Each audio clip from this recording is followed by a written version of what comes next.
600. Just let that number sink in for a second. Over 600 murders. That's how many crimes one man, Henry Lee Lucas, confessed to. If that were true, he'd be, without a doubt, the most prolific serial killer in American history. But here's the thing. And then you see this number, 11. That's how many murders he was actually convicted of. The gap between those two numbers it's just staggering, right? And it immediately makes you ask, what on earth happened to the other 589 cases? I mean, were they real? Were they just complete lies? Well, the answer to that question pulls back the curtain on one of the most bizarre and, honestly, one of the most damaging hoaxes in the entire history of American law enforcement. So let's get into it. This is the story of the confession killers, Henry Lee Lucas and his partner in crime, Ottis Toole. And really, this isn't just a story about murder. It's about a lie.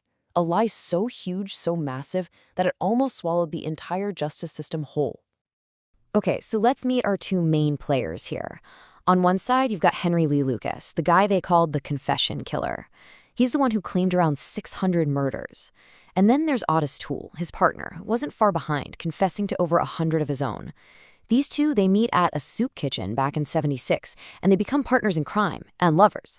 But as you can see, that gap between what they said they did and what they were actually convicted of is just enormous. So the big question is, how? How could a lie this big ever take root? To really get that, you have to transport yourself back to the early 1980s. This was a time when there was just immense public pressure on a law enforcement system that was, frankly, completely overwhelmed. You know, if you just looked at their profiles on paper, Lucas and Toole were, well, they were terrifyingly plausible as these nomadic cross-country killers. Both of them had these incredibly violent, traumatic childhoods. Toole's IQ was tested at just 75. They were drifters, they had long criminal records, and they told these wild stories, claiming they were part of a satanic cult called the Hands of Death, and even that they were cannibals. To cops who were desperate for a break, these guys looked like the real deal. It really was a perfect storm. Think about it.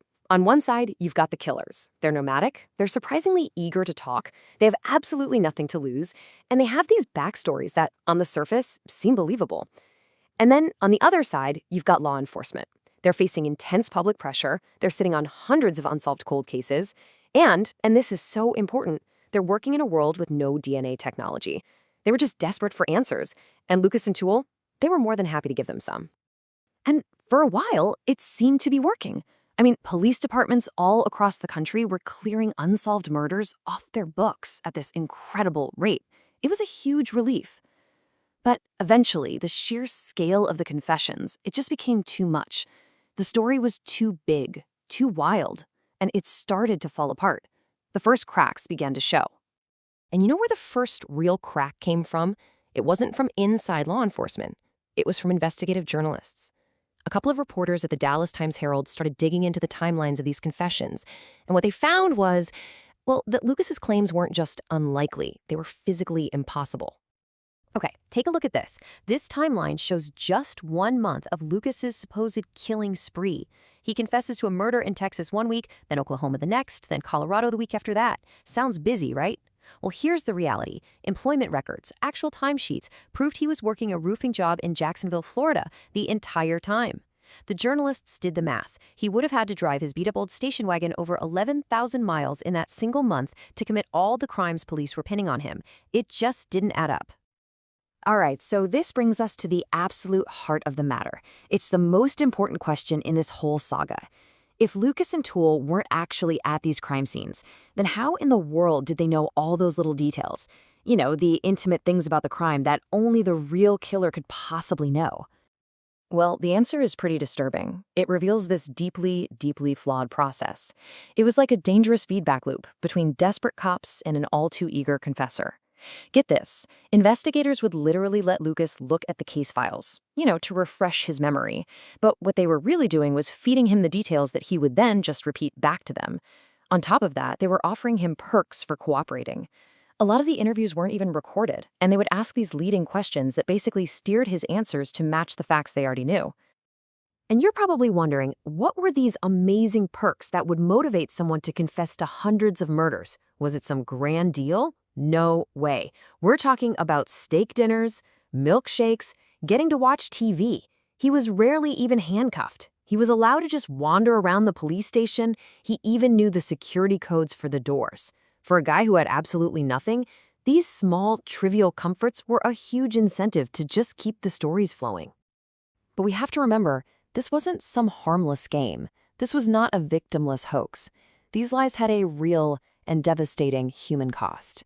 And there's no case that illustrates that more tragically than the murder of a 6-year-old boy named Adam Walsh. This was a case that just horrified the entire nation. Here's this little boy playing video games in a Sears department store while his mom shops nearby, and then he's gone, vanished in an instant. 2 weeks later, the worst possible fears were confirmed when he was found brutally murdered. His father, John Walsh, who many of you know went on to create America's Most Wanted, his heartbreak was just palpable. This quote from him really captures that profound sense of loss, not just for his family, but for the whole country. And then this happened. A chilling, almost boastful confession from Ottis Toole, sent in a letter directly to the media. For the Walsh family and for the police, it must have seemed like they finally had him. The monster was identified. But the investigation was just a total disaster. Critical evidence, Toole's impounded Cadillac, the bloodstained carpet from inside it, it just vanished. A potential murder weapon was misplaced. Toole himself confessed, then took it back, then confessed again over and over. They even missed a final chance to interrogate him on his deathbed.